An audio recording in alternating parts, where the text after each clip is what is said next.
Me llamo Sofía Serrano, tengo 31 años, y hace 6 meses, en la comida de Pascua, mi madre se levantó, me miró fijamente delante de 25 familiares y declaró que yo era la única de la familia Serrano que parecía incapaz de encarrilar su situación con la vivienda. Se equivocaba, pero no de la manera que creéis. Mi padre asintió, como siempre. Mi hermana se rió y se inclinó hacia mí con esa familiar sonrisa de lástima. Estás celosa, ¿verdad? 2 semanas después, la invité a tomar el té a mi nueva dirección. Cuando cruzó la puerta principal, llamó a mi madre a toda prisa. Le temblaba tanto la mano que apenas podía sostener el teléfono. Dijo, «Mamá, tienes que ver esto ahora mismo», pero ese momento se había estado gestando durante 13 años. Antes de llevaros al principio, tomaos un momento para darle a me gusta y suscribiros, pero solo si esta historia lo merece. Dejad vuestra ciudad y la hora local en los comentarios. Tengo mucha curiosidad por saber desde dónde me escucháis. Ahora, dejad que os lleve a una noche de martes de noviembre de 2022. La noche en que descubrí lo que mi madre había hecho realmente con el dinero de mi universidad. Mi apartamento era un pequeño estudio en el barrio de Lavapiés, en Madrid, 50 metros cuadrados, una ventana que temblaba cada vez que pasaba un camión, un grifo de la cocina que goteaba cada 3 segundos por mucho que lo apretara. No lo odiaba. A los 28 años, asumí que era el precio de empezar desde cero, y quiero decir, cero. Era analista de ciberseguridad en una empresa mediana del centro. Era mi primer puesto fijo después de 4 años de duro trabajo como autónoma, 68.000 euros de sueldo antes de impuestos, 1.400 euros al mes de pago del préstamo estudiantil. Comía mucho arroz y verduras congeladas, conducía un Seat León de 2011 con el salpicadero agrietado, llevaba una hoja de cálculo en el móvil con cada céntimo que podía gastar en comida a la semana. Era la vida que a mi madre le encantaba relatar a los parientes en las cenas familiares, solo que ella la hacía sonar peor. Esto es lo que no contaba, la razón por la que tenía un préstamo estudiantil. Cuando cumplí 18 años, 2 semanas antes de empezar mi primer año en la Universidad Complutense, mi madre me sentó a la mesa de la cocina. Su voz era suave, el tono que usaba para dar malas noticias que ya había ensayado. Cariño, tu fondo para la universidad no ha sobrevivido al mercado, se ha perdido. Lo siento, lloré. Ella me abrazó. A la mañana siguiente, me ayudó a rellenar los papeles del préstamo del Estado como si fuera lo más natural del mundo. Mientras tanto, mi hermana, Marina, compró su primera casa a los 27 años, un chalet de 4 dormitorios en Pozuelo de Alarcón. Marina ha ahorrado mucho, le decía mi madre a todo el mundo. Siempre ha sido muy buena con el dinero. Eso fue 3 años antes de que mi tío Francisco me llamara un martes por la noche y me contara la verdad. Hasta entonces, me creía la historia del fondo de inversión. Todo cambió con una llamada. Dejad que os ponga en situación. Comida familiar en casa de Marina. La mesa del comedor tenía capacidad para 14 personas, y mi madre se movía por la habitación como si la hubiera diseñado ella misma. Le enseñaba las lámparas a mi tía Patricia, pasaba la mano por la isla de la cocina para mi primo Daniel. Hacía de todo menos colgar un cartel que dijera, «Esto es el éxito». Yo estaba en una esquina de la mesa, entre Daniel y otro primo al que solo veía una vez al año. Mi madre estaba hablando con la tía Patricia por encima de la salsa de arándanos. No bajó la voz, nunca lo hacía. Sofía sigue de alquiler en su estudio. Pobrecita. Ese trabajo de informática que tiene. Es tan precario. Me preocupa. La tía Patricia me lanzó una mirada.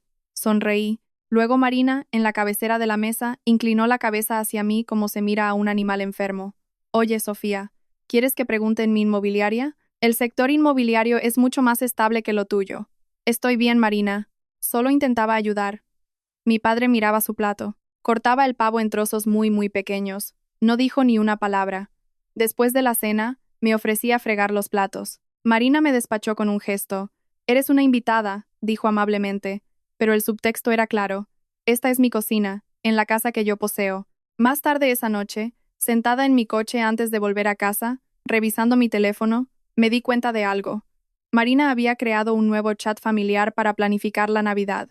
Todos estaban en él, todos menos yo. Cuando le escribí sobre ello, respondió en 30 segundos. «Ay, Dios mío, se me olvidó por completo. Te añado ahora mismo». Nunca me añadió. La llamada llegó un martes de noviembre.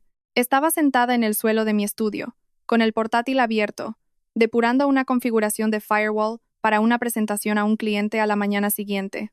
Mi teléfono vibró. Tío Francisco. Nunca llamaba. Solo nos enviábamos mensajes por los cumpleaños. Quizás por eso contesté, Sofía. Su voz sonaba como si hubiera estado paseando de un lado a otro. He estado dándole vueltas a esto durante mucho tiempo, pero no puedo soportarlo más. ¿Soportar qué, tío Francisco? Hubo una larga pausa. Podía oír su respiración. Tu madre no perdió el dinero de tu universidad, cariño. Lo sacó. Todo. 42.380 euros. En marzo de tu último año de instituto, no dije nada. Yo estaba en el banco. La vi firmar los papeles de la retirada. Le dije que estaba mal. Me dijo que me metiera en mis asuntos. Luego no me habló durante 2 años. El goteo del grifo. Cada 3 segundos. Gota, gota, gota. El dinero fue directamente a una cuenta conjunta a su nombre y al de tu padre. 2 semanas después, Marina cerró la compra de su casa con la entrada. Me deslicé del sofá al suelo de la cocina. Las baldosas frías contra mis talones, el teléfono presionado contra mi oreja con tanta fuerza que dolía. No lloré. Sentí como algo se apagaba, como una pequeña llama extinguida. Sofía, ¿estás ahí? Estoy aquí. Mi voz sonaba como la de otra persona. Sí, estoy aquí. El tío Francisco dijo una cosa más antes de colgar. Guardé los extractos bancarios, Sofía. Todos. Avísame cuando estés lista. Me quedé sentada en el suelo mucho después de que terminara la llamada. No dormí esa noche. Me quedé tumbada boca arriba, mirando una mancha de agua en el techo y haciendo los cálculos. 42.000 euros, sacados en marzo de mi último año de instituto. Incluso con el crecimiento más modesto en los últimos 13 años, digamos un 5% anual, ese dinero valdría hoy casi 55.000 euros. 55.000 euros que deberían haber ido a mi matrícula. En su lugar, habían ido a la puerta principal de mi hermana. Pero el dinero ni siquiera era lo peor. Lo peor era lo que pasaría si me enfrentaba a mi madre. Podía visualizarlo con tanta claridad que me dolía la mandíbula. Gloria Serrano nunca perdía una discusión. Le daba la vuelta a las cosas. Si la llamaba, lo negaría. Diría que Francisco estaba resentido, que siempre era dramático, que intentaba destrozar a la familia. Marina la respaldaría. Siempre lo hacía. Mi padre se sentaría en su sillón con la televisión un poco más alta de lo normal, y en 48 horas, mi madre habría llamado a todas las tías y primos para explicarles que la pobre Sofía estaba pasando por algo, que estaba arremetiendo. Yo sería la villana, ella sería la víctima, nada cambiaría. Pero si me quedaba callada, seguiría siendo el personaje secundario, la moraleja de la familia, la hija que alquilaba un estudio y trabajaba en informática. Ninguna de las dos opciones me hacía avanzar. Así que a las 2 de la mañana abrí mi portátil. Creé una hoja de cálculo con 3 columnas. Ingresos mensuales, ahorros mensuales, objetivo. El objetivo era una cifra de 7 dígitos. La confrontación da a los mentirosos una plataforma. Decidí que construiría la mía propia. Cerré el portátil a las 3:15, puse la alarma a las 6 y me dormí por primera vez esa noche. Tenía una presentación por la mañana. Mi madre llamó el domingo siguiente. Cariño, me encontré con Patricia en el supermercado.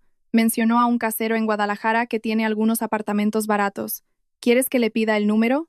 Apreté el teléfono. No estoy buscando mudarme, mamá. Oh, pensé que dijiste que te subían el alquiler. No lo dije. Bueno, alguien lo dijo. De todas formas, nunca está de más tener un plan B. Después de que colgara, me quedé sentada, inmóvil. Luego abrí Facebook. La tía Patricia me había enviado un mensaje hacía 4 días. Cariño, tu madre me dijo que buscas un sitio más barato. Conozco a alguien. Mi primo Daniel. Sofía, no hay vergüenza en reducir el tamaño. Avísame si necesitas ayuda con la mudanza. Mi prima Laura. Tu madre me dijo que lo estás pasando mal. Pienso en ti. Mi madre me había convertido en un caso de caridad. Había llamado a todas las ramas del árbol genealógico y les había dicho que me estaba ahogando, sin siquiera preguntarme si sabía nadar. Repasé 7 mensajes, 7 parientes diferentes, todos contando la misma historia. La versión de Gloria Serrano de mi vida, distribuida como una nota de prensa.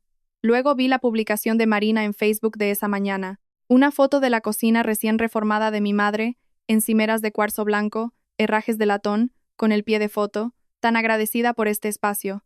Gracias, mamá, por creer siempre en mí. La publicación estaba fechada el 17 de noviembre, mi cumpleaños. Cerré el teléfono. Abrí mi hoja de cálculo.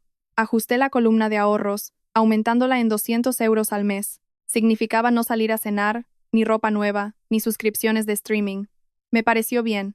Mi madre medía mi valía en metros cuadrados. Yo había terminado con su sistema de conversión. En el trabajo, confiaba en una persona, Diana Prieto, la vicepresidenta de inteligencia de amenazas, una mujer de 56 años que llevaba gafas de leer de montura plateada como una bibliotecaria y que también podía desmantelar tu red en 12 minutos. No le conté lo de mi familia. No, entonces. Solo le hice una pregunta. Diana, ¿qué se necesita para ascender aquí? Me miró por encima de las gafas. Haces un buen trabajo, Sofía. Solo tienes que dejar de ser tan callada al respecto. Deslizó una carpeta sobre el escritorio. Una propuesta para una nueva auditoría de seguridad corporativa, nuestro cliente más grande, una cadena de hospitales regional. El anterior jefe de equipo lo dejó a medias. Es tuyo si lo quieres.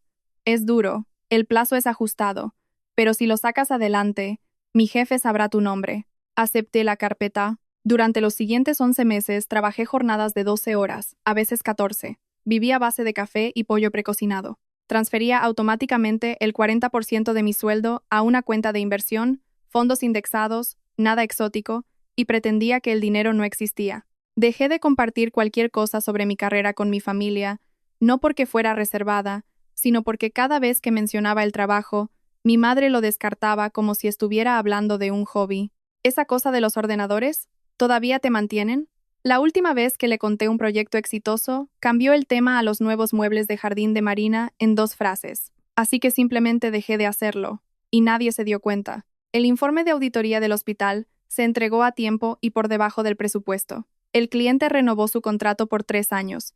Diana me envió un correo de 2 líneas el día que se firmó. Bien hecho. Ven a verme el lunes. 12 meses después, Diana me llamó a su despacho. Pensé que estaba en problemas. Me equivocaba. 1 año puede cambiarlo todo si se lo permites. Diana me ascendió a jefa de equipo. El sueldo saltó a 112.000 euros. Nueva placa, nueva planta, nuevo nombre en el directorio de la empresa. No publiqué nada. No llamé a nadie. Simplemente actualicé mi hoja de cálculo. Llegó la Navidad. Marina fue la anfitriona, como siempre. Su casa olía a canela y pintura fresca. Había reformado el salón. 30.000 euros, anunció a la sala a los 5 minutos de llegar. Paredes con paneles de madera, luces empotradas, un televisor de 75 pulgadas montado en la pared como una pieza de museo. Mi madre guiaba a los invitados como una docente.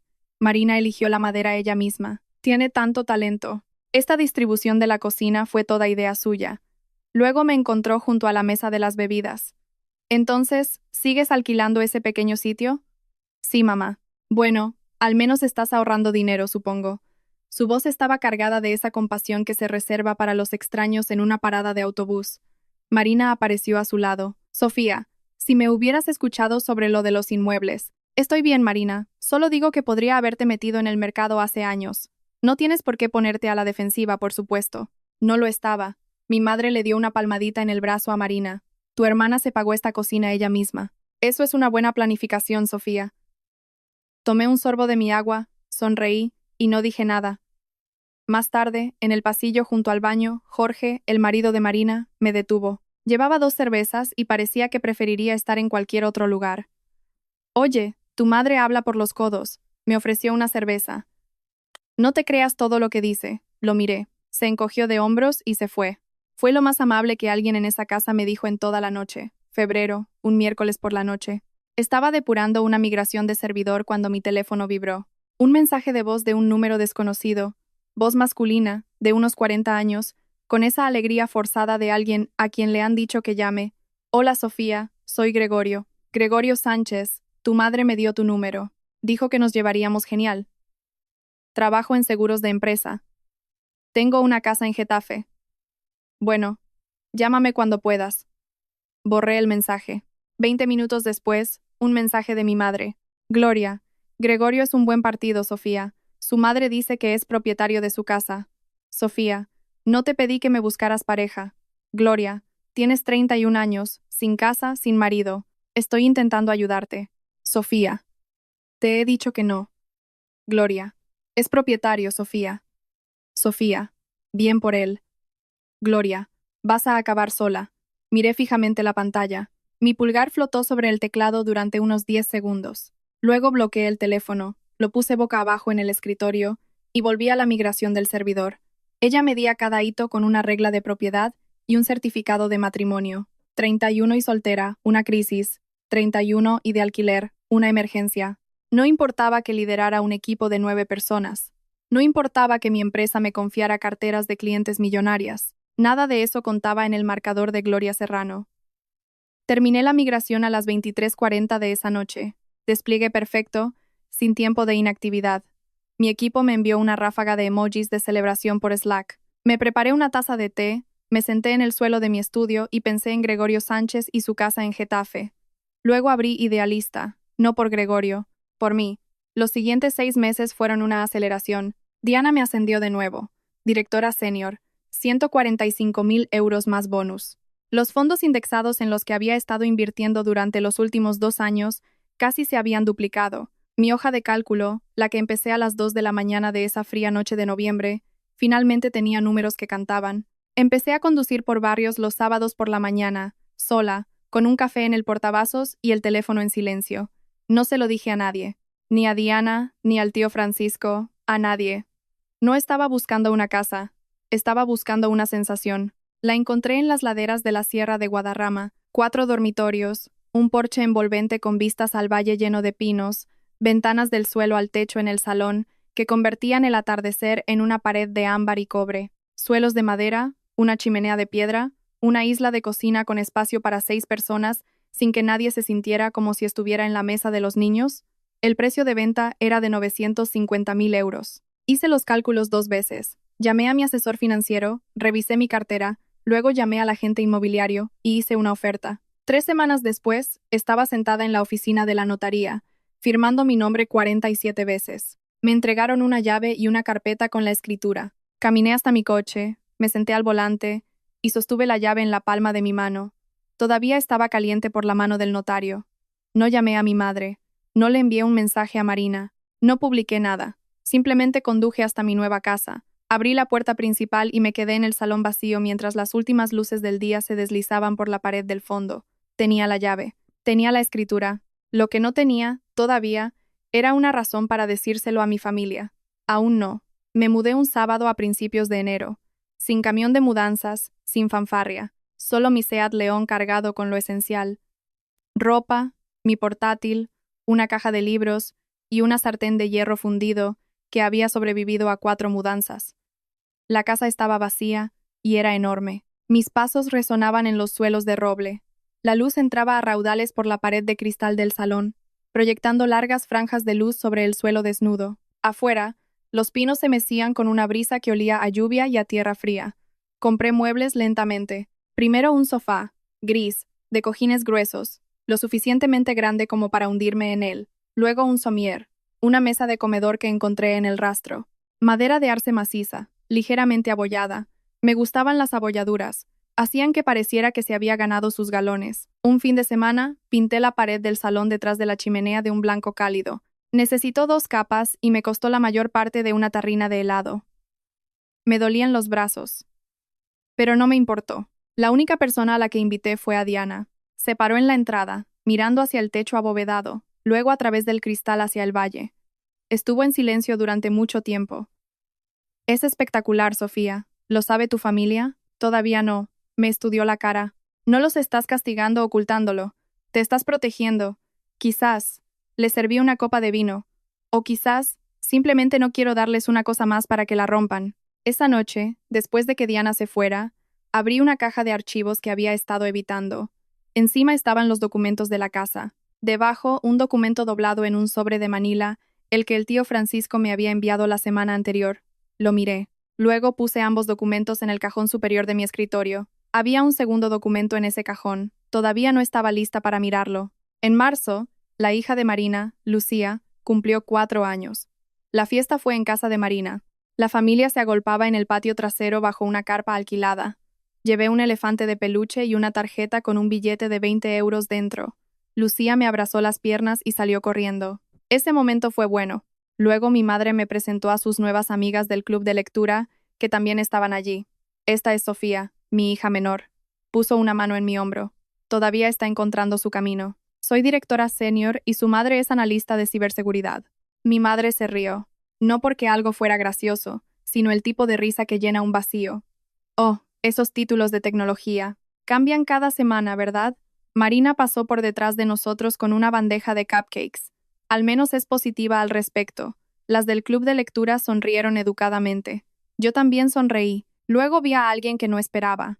El tío Francisco estaba sentado en una silla plegable junto a la valla, con un plato de papel en las rodillas. Aproximadamente un año antes, después de 2 años de ser excluido por Gloria, había sido invitado de nuevo a los eventos familiares. Solía mantenerse al margen, pero mientras cruzaba el patio, me miró y asintió lentamente.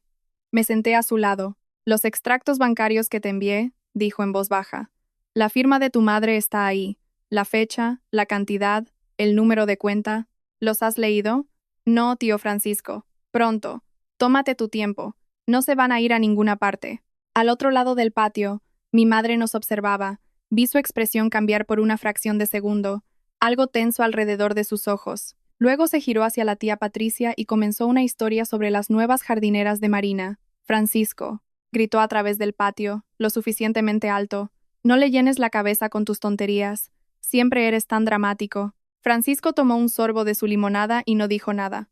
Esa noche, conduje de vuelta a la sierra. Me preparé una taza de té de manzanilla. Me senté en mi mesa de la cocina, la de arce abollado, y saqué el sobre de Manila del cajón de mi escritorio. Lo sostuve por un momento. Luego lo abrí. El documento era un extracto bancario de la Caja de Crédito del Noroeste. Una cuenta fiduciaria, abierta el 3 de septiembre de 2004, el año en que cumplí 3 años. Beneficiaria, Sofía Elena Serrano. Custodia, Gloria A. Serrano. Los depósitos eran mensuales, 50 euros, luego 100 euros, luego 200 euros con el tiempo. Para marzo de mi último año de instituto, el saldo era de 42.380 euros. Luego, una única retirada, el 14 de marzo de 2013. 42.380 euros. Autorizada por Gloria A. Serrano. Transferida a la cuenta corriente conjunta que terminaba en 7.741. Miré los números. La firma de mi madre al final de la autorización. Su letra pulcra y familiar, la misma que en mi permiso de conducir y mis tarjetas de cumpleaños. 2 semanas después de esa retirada, Marina cerró la compra de su casa. Doblé el papel, lo volví a meter en el sobre y lo puse en el cajón junto a los documentos de mi casa. Luego llamé al tío Francisco. Lo he leído. Y no voy a gritar, no voy a suplicar. Miré por la ventana. Las luces de la ciudad se extendían por el valle como una segunda constelación. Solo necesito estar lista cuando llegue el momento. Esa es mi chica. Nos quedamos en silencio un momento. Luego él preguntó, ¿cuándo? La Pascua es en 8 semanas. Marina va a recibir a 25 personas. Lo sé. Quizás te necesite allí. Estaré. Colgué, lavé mi taza de té, la sequé y la guardé. Faltaban 8 semanas para la Pascua, 25 familiares bajo un mismo techo, y por primera vez en años, tenía algo que esperar. El domingo de resurrección llegó como suelen hacerlo los abriles en la sierra madrileña. Frío por la mañana, brillante por la tarde, el cielo alternando entre amenaza de lluvia y una claridad cegadora. La casa de Marina ya estaba llena cuando llegué. Los coches se alineaban en el fondo de saco. A través de la ventana delantera, podía ver el movimiento, platos de comida pasando, y la silueta de mi madre dirigiendo el tráfico en el comedor. Me senté en mi coche durante unos 30 segundos, respirando. La casa estaba impecable, tulipanes en cada jarrón, un centro de mesa de musgo y conejos de cerámica, servilletas de lino. Marina se había esforzado, y mi madre claramente había ayudado. Sus huellas estaban en cada detalle. Entré con una simple blusa azul marino y vaqueros, sin joyas, sin nada especial. Abracé a la tía Patricia, le di la mano al tío Daniel, besé a Lucía en la frente. Mi madre me encontró en 3 minutos. Sofía, estás muy delgada. ¿Estás comiendo? Hola mamá, felices Pascuas. Está muy delgada, ¿verdad? Le dijo a la tía Patricia, quien asintió diplomáticamente. Me serví un agua con gas y me quedé junto a la isla de la cocina, mientras mi madre hacía de guía turística. Marina acaba de pintar el salón. Eligió el color ella misma. The Faro, Ball. El suelo es el parqué de roble original. Marina lo hizo restaurar. La ampliación del porche fue idea de Marina. Cada frase era una cinta atada alrededor de la vida de Marina, ofrecida al público para que la aplaudiera. Jorge apareció a mi lado con un plato de huevos rellenos. Prepárate, susurró. Tu madre está en modo actuación. Cogí un huevo, lo sé. Lleva ensayando su brindis desde el jueves. Lo miré. ¿Brindis? Jorge se encogió de hombros. Ya lo verás. No necesité prepararme. Ya había decidido lo que iba a hacer, no durante la cena. Después de la comida, La familia se trasladó al salón, los niños en el suelo, los adultos en sillas. Mi madre se puso en el centro de la habitación, levantando su copa de vino, radiante como una mujer que había ensayado este momento frente al espejo del baño. Solo quiero decir unas palabras. Miró alrededor de la habitación. Marina, gracias por recibirnos, por abrirnos tu hermosa casa a todos. Hizo un gesto amplio. Esta casa, la vida que has construido, esto es lo que parece el trabajo duro. La sala aplaudió. Mi madre sonrió. Luego se volvió hacia mí. Y Sofía, cariño. Su voz bajó, suave. El tono que sonaba a compasión pero que cortaba como el cristal. Todos te estamos animando. Algún día llegarás. Unas cuantas risas, un poco incómodas. Mi prima Laura se miró los zapatos. El tío Daniel tosió. Marina se inclinó hacia mí desde el sofá de al lado, lo suficientemente cerca para que 5 o 6 personas la oyeran. No hay vergüenza en alquilar, Sofía. Todo el mundo tiene que empezar por algún sitio. Su voz estaba tan llena de lástima que podría haber llenado una piscina. Luego, la tía Patricia, la dulce y bienintencionada tía Patricia, extendió la mano y me tocó el brazo. Gloria me dijo que buscabas un sitio más barato. Conozco a un casero estupendo en Guadalajara. La conversación en la sala se fue apagando. Las cabezas se giraron. Mi madre se lo había contado a todos. Todos en esta sala creían que yo estaba luchando, reduciendo mi vida, apenas sobreviviendo. Había construido esa narrativa tan cuidadosamente durante tantos años que ahora era la única versión de mí que conocían. No estoy buscando un sitio más barato, Patricia. Oh, cariño, no hay vergüenza en pedir ayuda. No estoy pidiendo. La barbilla de mi madre se levantó. Tu orgullo será tu perdición, Sofía. Dejé mi vaso. No dije nada más. Todavía no. Sucedió en el pasillo, 10 minutos después del brindis. Marina me interceptó de camino al armario de los abrigos. Se interpuso entre la puerta principal y yo, con los brazos cruzados, la cabeza ligeramente inclinada. 5 o 6 personas se quedaron cerca, escuchando. Patricia, Daniel, mi prima Laura, Jorge, honestamente, Sofía. La voz de Marina era mitad susurro, mitad actuación. ¿Estás celosa? Está bien admitirlo. ¿Celosa de qué, Marina? Hizo un gesto lento y circular. De la casa, la vida, la hipoteca a tipo fijo, las paredes con paneles de madera, los 30.000 euros de la cocina. De todo esto, he trabajado muy duro por ello. La miré, manteniendo su mirada durante 3 segundos sólidos. El pasillo estaba en silencio. Estoy segura de que lo has hecho. Algo parpadeó en su rostro. ¿Qué se supone que significa eso? Nada. Significa que estoy segura de que lo has hecho. Me miró fijamente. No parpadeé. No podía leerme. Y eso la asustó más que cualquier insulto. Se giró y se dirigió al salón. Oí su voz, dirigida a Gloria. Mamá, Sofía está siendo rara otra vez. El suspiro de mi madre llegó desde 20 metros de distancia. Siempre es tan difícil.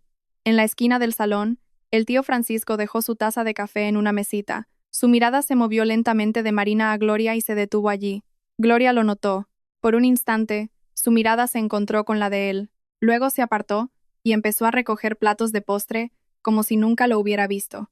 Pero yo lo vi, el pequeño respingo, el medio segundo en el que mi madre recordó que Francisco sabía algo que ella había mantenido enterrado durante 13 años. Me puse el abrigo. Era hora de plantar la semilla. Me puse el abrigo, con las llaves en la mano. Mi madre estaba a mitad de su comentario final. Sofía siempre se va temprano, es lo suyo. Me detuve en el borde del salón. En realidad, Marina, mi hermana levantó la vista del sofá, en medio de una conversación con Patricia. Me encantaría que vinieras a tomar el té este sábado.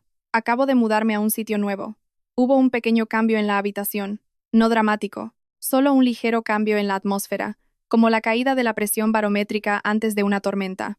Gloria frunció el ceño. ¿Un sitio nuevo? ¿Qué sitio nuevo? Acabo de mudarme. Nada importante. Mantuve mi voz ligera. Sábado, a las 2. La confusión de Marina era real. No estaba actuando. Acabas de mudarte. ¿Cuándo? Hace poco. Me encogí de hombros. Te enviaré la dirección. Marina miró a Gloria. Gloria me miró a mí por un instante. Nadie dijo nada. Claro, dijo Marina lentamente.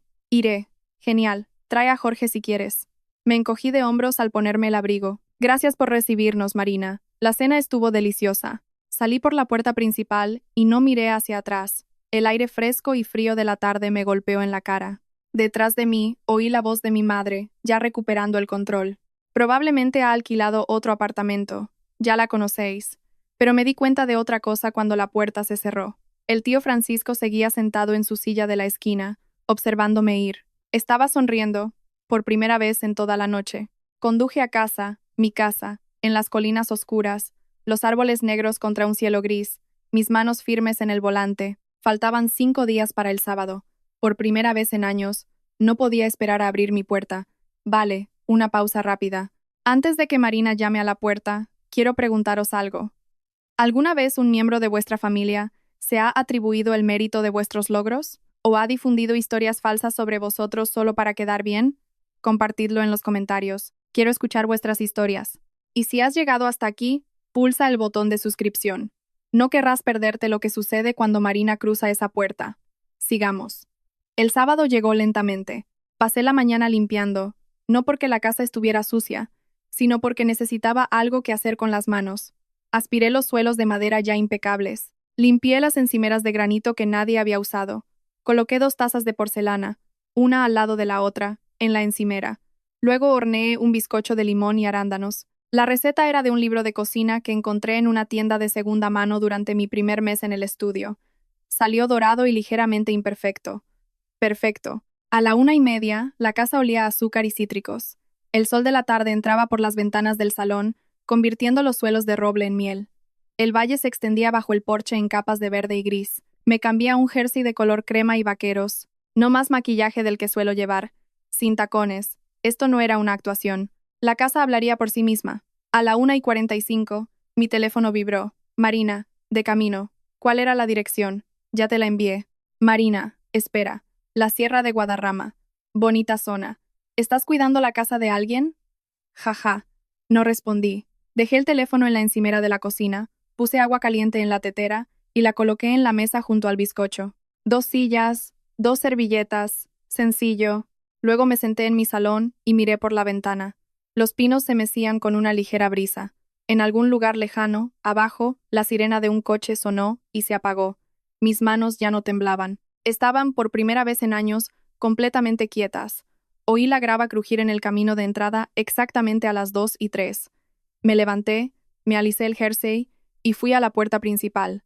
El SUV de Marina estaba aparcado en el camino de entrada, con el motor aún en marcha. Podía verla a través del parabrisas. No se movía. Miraba fijamente la casa de la manera en que se mira algo que no encaja con la imagen que se tiene en la cabeza. Apagó el motor, salió y se quedó en el camino de entrada, con el bolso colgando de una mano y la boca ligeramente abierta.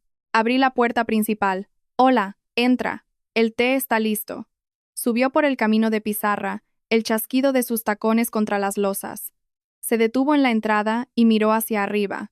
El techo abovedado, la escalera con su barandilla de hierro, el salón visible a través de un arco, la pared de cristal, el valle. Se giró lentamente. Se llevó una mano a la boca. ¿Esta es tu casa? Sí. ¿La has comprado? La he comprado. Entró en la cocina, tocó la encimera de granito, abrió un armario, lo cerró, se acercó a la pared de cristal y se quedó allí, mirando. Sofía. Su voz era un susurro. ¿Cómo? Trabajé, ahorré, invertí. Pero estabas de alquiler. Lo estaba. Ya no. Se quedó en mi salón durante 1 minuto entero, sin decir nada. Luego su rostro se contrajo. No de rabia, no de felicidad, de algo que no esperaba. Confusión, cruda, desorientadora. Sacó su teléfono. Sus dedos temblaban. Pulsó un botón de llamada. Se lo llevó a la oreja. Esperó un tono. 2. Su voz temblaba. Mamá, tienes que venir aquí ahora mismo. Tienes que ver esto. Oí la voz de Gloria, a través del altavoz, metálica y alarmada. ¿Qué? ¿Qué pasa? ¿Estás herida? Solo ven. Te envío la dirección. Marina colgó y me miró. Hice un gesto hacia la mesa de la cocina. ¿Quieres azúcar en tu té? Gloria llegó en 19 minutos, un tiempo récord, de Pozuelo a la Sierra un sábado. Debió de conducir como si la casa estuviera en llamas. Oí 2 portazos. El rápido y decidido taconeo de mi madre en el camino de pizarra. El paso más lento y pesado de mi padre detrás. Marina abrió la puerta principal antes de que yo pudiera moverme. Entrad. Gloria entró en el vestíbulo. Llevaba una chaqueta de tweed color lavanda y los pendientes de perlas que reservaba para ocasiones especiales. Debió de estar de camino a algún sitio cuando Marina llamó. Miró hacia arriba. Se detuvo en seco. 5 segundos. No hubo ningún sonido, excepto el viento susurrando en los árboles de fuera. ¿Qué es esto? Es mi casa, mamá. Bienvenida. Se adentró, casi tentativamente, en el salón. Tocó el respaldo de mi sofá, Miró la chimenea, la repisa de piedra, las estanterías empotradas que había estado llenando lentamente. Se acercó a la pared de cristal y se quedó mirando el valle. Pero nunca lo dijiste. Su voz era débil. ¿Cómo te lo pudiste permitir? He sido directora senior en mi empresa durante un año, mamá. Mi sueldo y mis inversiones lo cubrieron. ¿Directora senior? ¿Desde cuándo? ¿Desde que dejaste de preguntar por mi trabajo? Se giró. Su rostro estaba pálido. Ricardo estaba en el umbral. Todavía no había entrado. Sus ojos estaban inyectados en sangre. Su barbilla temblaba. Estoy orgulloso de ti, Sofía. Su voz se quebró. Eran las primeras palabras de ese tipo que me había dicho en mi vida adulta. Gloria se giró hacia él. ¿Sabías de esto? No, no lo sabía. Y entonces mi padre hizo algo que nunca le había visto hacer. Cruzó la habitación y me rodeó con los brazos. Gloria se quedó a 1 metro de distancia, pálida, con las manos a los costados. Me abrazó durante mucho tiempo. Olía a serrín y a Floyd, como cuando tenía 10 años, como siempre, sus manos temblorosas en mi espalda. Cuando me soltó, la dinámica en la sala había cambiado. Marina estaba sentada en el borde del sofá, con las rodillas juntas, mirando el suelo. Gloria seguía congelada junto a la ventana, y entonces Marina dijo, lo que lo rompió todo. No lo entiendo. Me miró. ¿Cómo pudiste ahorrar tanto? Tenías préstamos estudiantiles. Tantos. Los tenía, sí. Quiero decir, ninguna de las dos teníamos un fondo para la universidad. Mamá dijo que ambos se perdieron. El mío no se perdió, Marina. El aire en la sala se volvió denso. Mi hermana parpadeó. ¿Qué? 42.000 euros. Sacados el año en que cumplí 18. 2 semanas antes de que pagaras tu entrada. La boca de Marina se abrió, se cerró, se abrió de nuevo. Eso no es. Se giró hacia Gloria. Mamá, la mandíbula de mi madre estaba apretada. Sus dedos habían encontrado el dobladillo de su chaqueta de tweed y lo estaban retorciendo. Eso es ridículo. ¿Quién te ha contado esa tontería? Alguien que estaba allí. Francisco. Dijo su nombre como una maldición. Francisco lleva años intentando destrozar a esta familia. La puerta principal se abrió. Todos nos giramos. El tío Francisco estaba en el umbral. Llevaba una camisa de franela y botas de trabajo. Su pelo estaba alborotado por el viento de fuera. En su mano derecha sostenía un sobre blanco. Miró a Gloria. Ella miró el sobre. Por primera vez en mi vida, vi a mi madre completamente sin palabras. Buenas a todos. Francisco entró y se limpió los zapatos en el felpudo. Siento llegar tarde. El tráfico en las 6 era horrible. Se acercó y dejó el sobre suavemente en la mesa de la cocina, entre la tetera y el bizcocho. Nadie tocó el sobre durante lo que pareció una eternidad. Luego lo cogí, abrí la solapa, saqué el extracto bancario y lo alicé sobre la mesa. Caja de crédito del noroeste, dije. Mi voz era uniforme. Cuenta fiduciaria abierta en septiembre de 2004. Beneficiaria, Sofía Elena Serrano. Custodia, Gloria A. Serrano. Señalé la parte inferior de la página. 14 de marzo. 42.380 euros. Retirada completa. Firmado. Gloria Serrano. Deslicé el dedo hasta la siguiente línea. Transferido a la cuenta corriente conjunta, que termina en 7.741. Miré a Marina. 2 semanas después, se liquidó la entrada de tu casa. Marina se levantó, se acercó a la mesa, cogió el extracto con ambas manos y lo leyó. Sus labios se movían mientras sus ojos seguían los números. Mamá, su voz era muy pequeña. Me dijiste que eran tus ahorros. Me dijiste que papá y tú habíais estado guardando dinero. El rostro de Gloria pasó de blanco a rojo. Francisco, no tenías derecho a quedarte con eso. Tenía todo el derecho. La voz de Francisco era tranquila, inquebrantable. Es mi sobrina, y le has estado mintiendo a la cara durante 13 años. Era dinero familiar. Tenía derecho a asignarlo. Estaba a mi nombre, mamá, dije en voz baja, pero todos en la sala me oyeron. Una cuenta designada para mi educación, no para la entrada de Marina. Ricardo estaba sentado. Había encontrado una silla contra la pared. Tenía la cabeza entre las manos. Gloria, su voz estaba ahogada. Me dijiste que el fondo había tenido un mal rendimiento. Me enseñaste los extractos. Francisco negó con la cabeza. Te enseñó otros extractos, Ricardo. Los de verdad están sobre esa mesa. Todo lo que hice fue por esta familia, dijo Gloria. No, mamá. La miré a los ojos. Fue por Marina.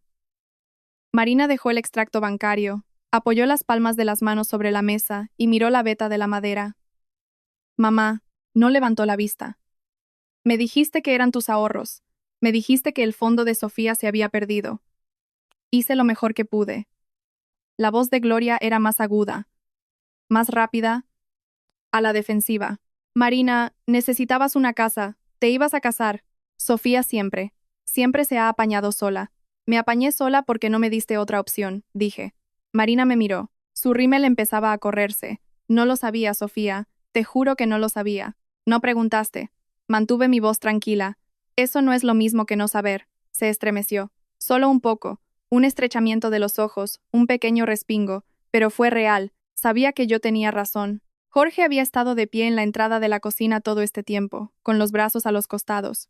Había venido con Marina. Lo había oído todo. Miró a su esposa.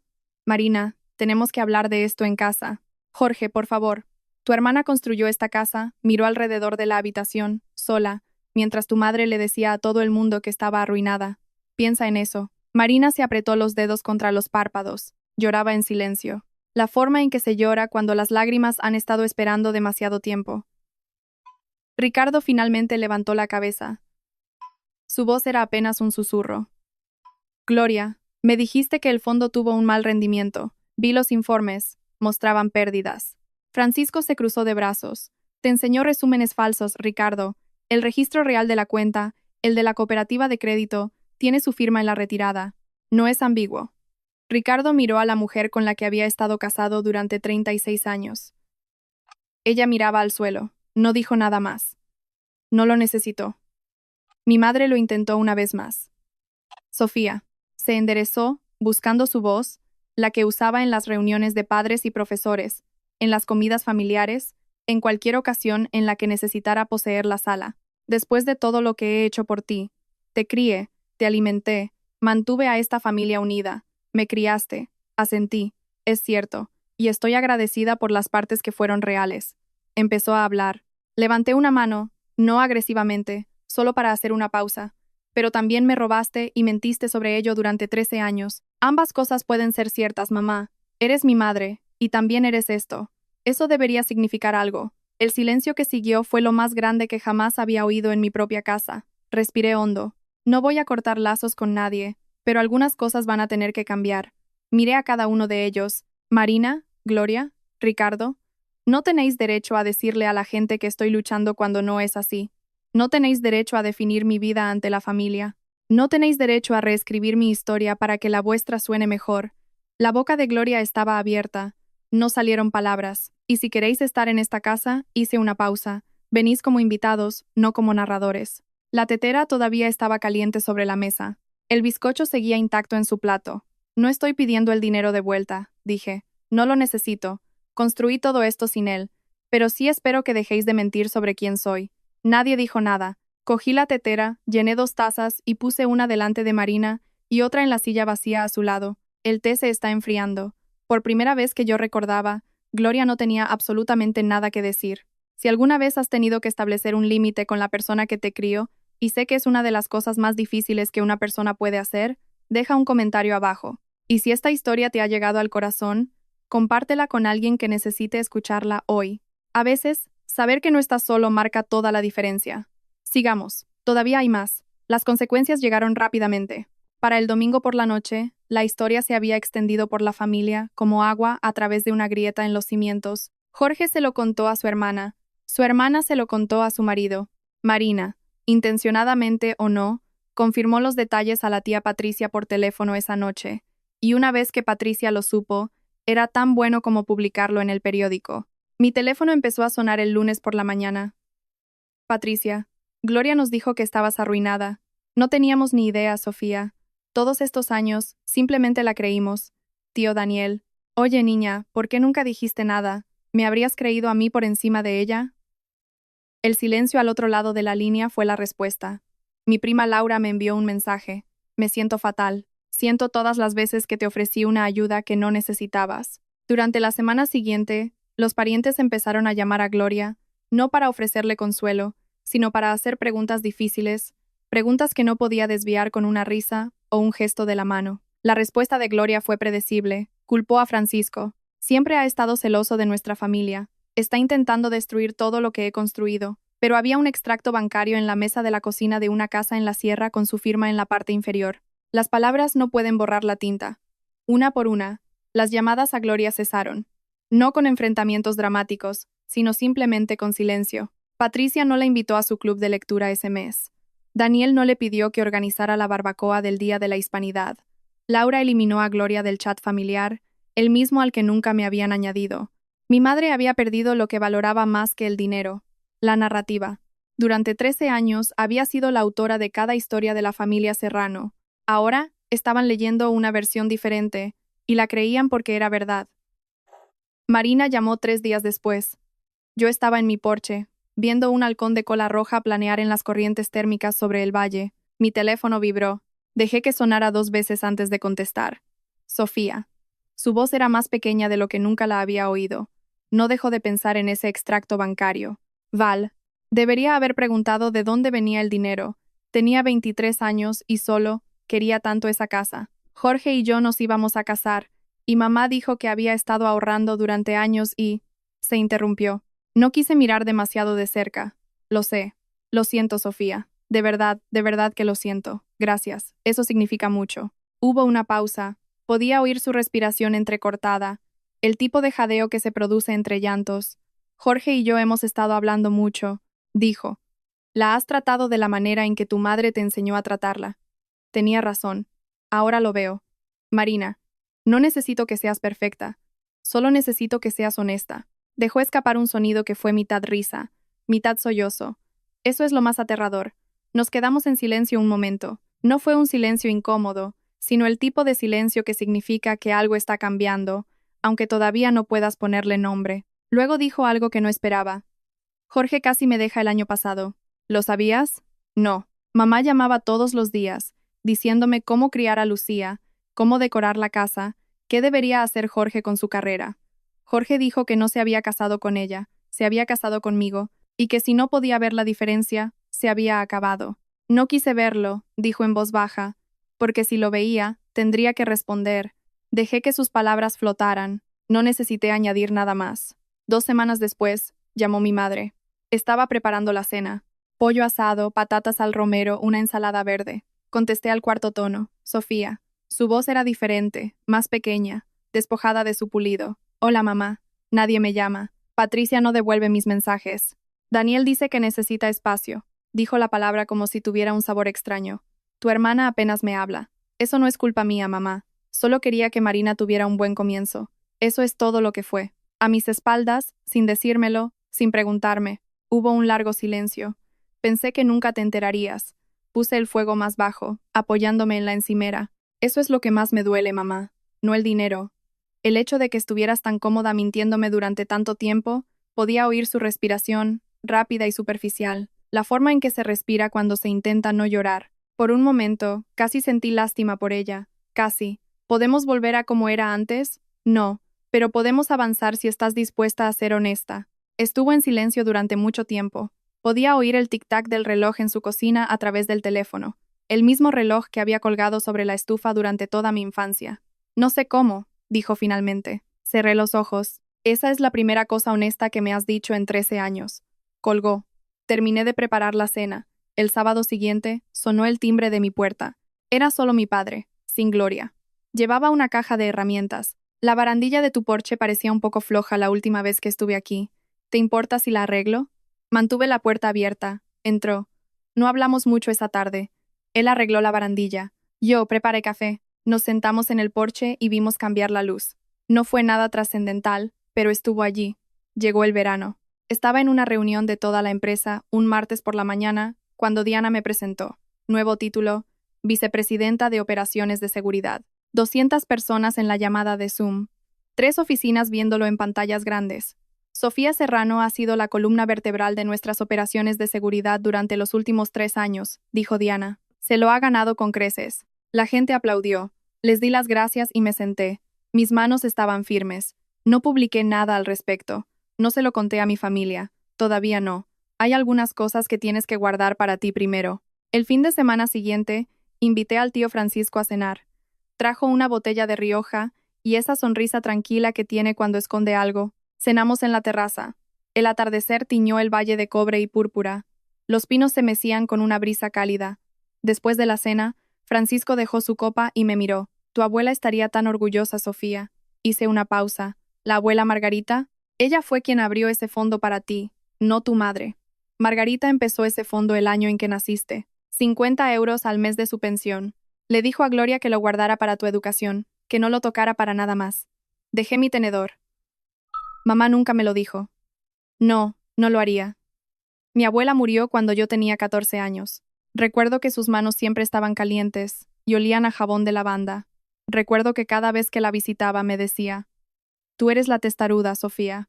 Lo decía como si fuera lo mejor que una persona podía hacer. Lloré por primera vez en toda esta historia, no de tristeza, sino por saber que incluso cuando nadie en mi casa me estaba viendo, alguien más lo hacía. Desde el principio, Francisco me pasó una servilleta y no dijo una palabra.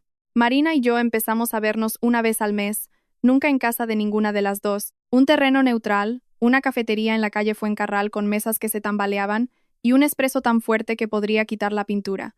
Las primeras veces fueron incómodas, muchos silencios, mucho remover innecesariamente las bebidas, pero seguimos yendo. Me habló de la terapia de pareja con Jorge, de aprender a escuchar su propia voz en lugar de la de Gloria. Se dio cuenta, en algún momento, de que había vivido toda su vida adulta en una obra de teatro, decorando la casa, seleccionando las publicaciones de Facebook, midiendo su valía con la misma regla que nuestra madre había construido. Estaba tan ocupada demostrando que era un éxito, dijo, que nunca me pregunté si era feliz. No tenía respuestas, pero escuché, y a veces eso es suficiente. En septiembre llegó una carta a mi casa, sin remite que reconociera. Dentro, una sola página, escrita a mano, la letra de mi madre, la misma caligrafía pulcra que en el extracto de retirada del banco. Sofía. Tomé decisiones que no eran mías. Estoy tratando de entender por qué. No sé si puedo explicarlo, pero lo estoy intentando. No, mamá. Lo siento.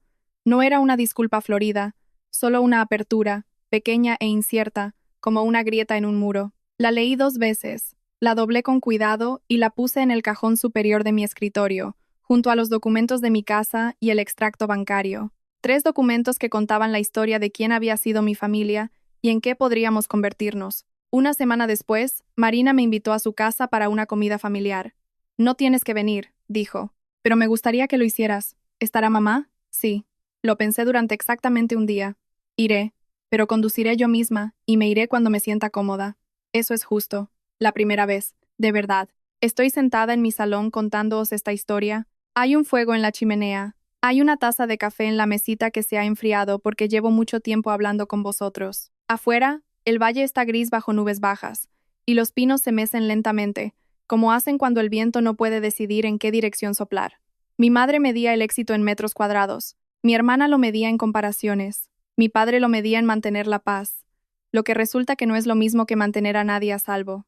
Y yo, durante mucho tiempo, lo medí en silencio. El tipo de silencio que construye cosas que nadie ve venir. No odio a mi madre. El odio es un peso, y ya he cargado suficiente. Tampoco odio a Marina. Lo está intentando, torpemente, imperfectamente, y eso cuenta. Lo que he dejado de hacer es esperar. Esperar a que me vean. Esperar a que me den permiso para estar orgullosa de lo que he construido. Esperar a la versión de mi madre que miraría mi vida y diría, me equivoqué, construí algo que no podían ignorar.